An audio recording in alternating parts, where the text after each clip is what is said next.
Hello, viewers! Welcome to ASEAN, where we talk about the different cultures of the ASEAN. For today's episode, we will be talking about Laos, specifically what their economic pillar is like and how they are improving it every day. Let's get started! To start things off, when Lao PDR was first established in 1975, the government adopted a centrally planned economy. This meant that economic decisions such as what goods to produce, who would produce them, and what they would be used for were up to the government. This in turn gave the government a lot of control over the market of Lao PDR. However, starting in November 1986, Laos adopted the new economic mechanism, which meant that the economy would no longer be so highly regulated and centralized, which gave more freedom and power to the businessmen of Laos. This resulted in the Laos economy becoming more market-oriented, thus opening up the economy and allowing it to stabilize and grow. Now, in the current times, Laos has a market-oriented economy that focuses heavily on exports. These include resources such as mining and hydropower, which goes to one of their goals, which is to be the battery country of the ASEAN by exporting energy. Other products include garments, wood products, and agricultural products. Although the country has had high economic growth since the approval of the new economic mechanism, unfortunately, plenty of economic issues still remain for the country to solve. One of which is the large gap between savings and investment, wherein the low average income rate of the Lao people results in a low savings rate as well. In fact, according to the Asian Development Bank, 18.3% of Laos's population lived below the national poverty line back in 2018. This number could only have increased during the pandemic. Now, moving on to Laos's economic relations with the ASEAN countries, Laos is a bit more dependent on regional economic integration in order for their economy to grow. Although since adopting the new economic mechanism, Laos was able to enter into more economic agreements and partnerships with other countries. This will for sure help grow Lao PDR's economy. This is actually one of the major reasons why Laos joined the ASEAN, alongside raising its role at regional and international platforms, among others. However, Laos does not rely solely on the ASEAN framework, as the country is also a member of the World Trade Organization. With the assistance of both the ASEAN and the World Trade Organization, the Lao PDR is able to support itself in its domestic reform and soft infrastructure and further develop as a country and have a standing amongst its neighboring countries. Laos is still a developing country. Thus, it currently faces challenges such as high debt, poor revenue collection, limited financing options, and low foreign currency reserves.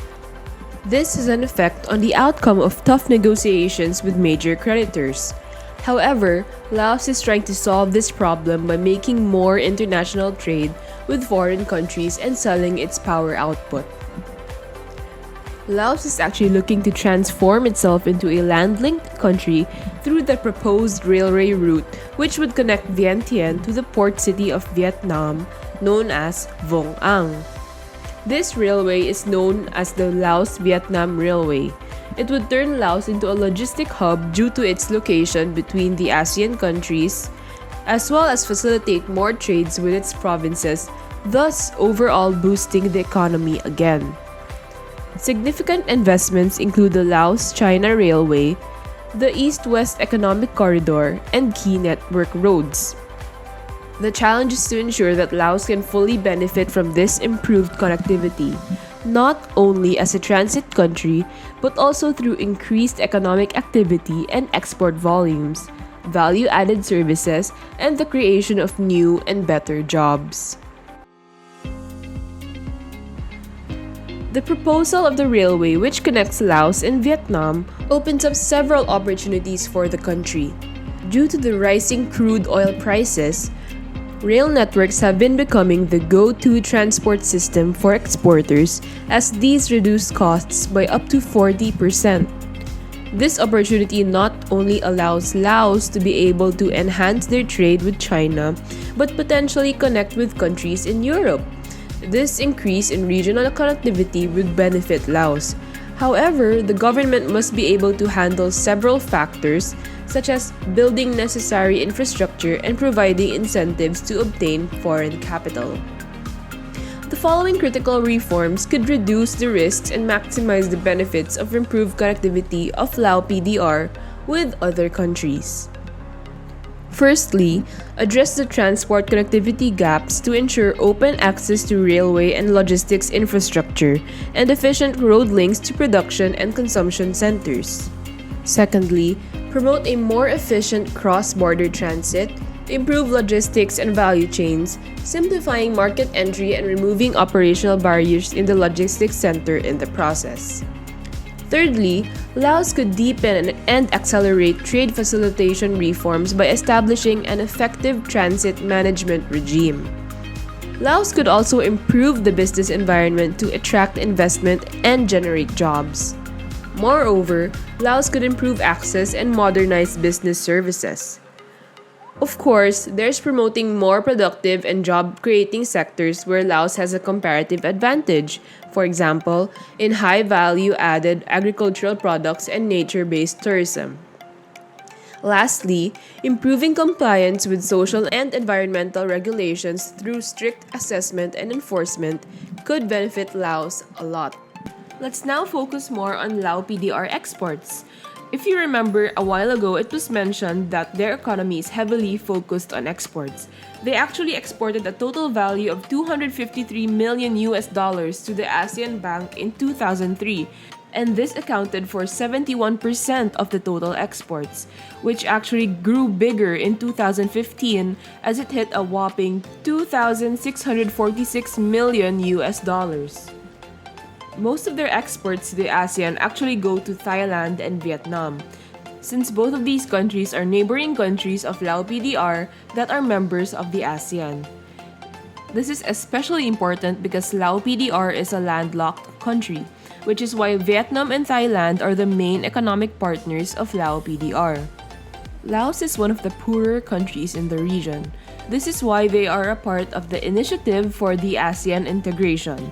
This initiative focuses on helping developing countries implement their regional agreements in order to secure the free flow of services and investment and to promote the mobility of skilled labor.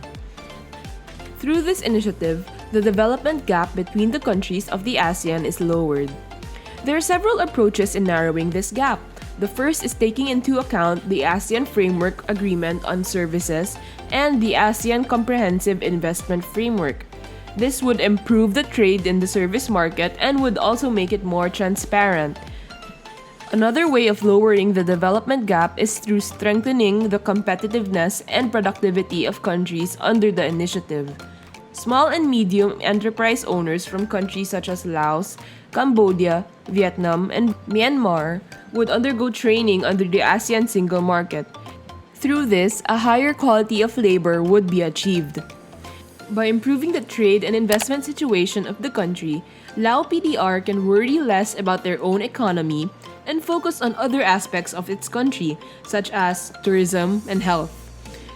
Through these, the gap between the developed and poor countries will be lowered, and maybe someday in the future there will be a less competitive ASEAN market. And that wraps it up. This has been LABAGUIS, and we hope you understood what the Laos economy is like. Curious for more ASEAN content? Don't forget to like our video and hit subscribe. Thank you and see you guys next time.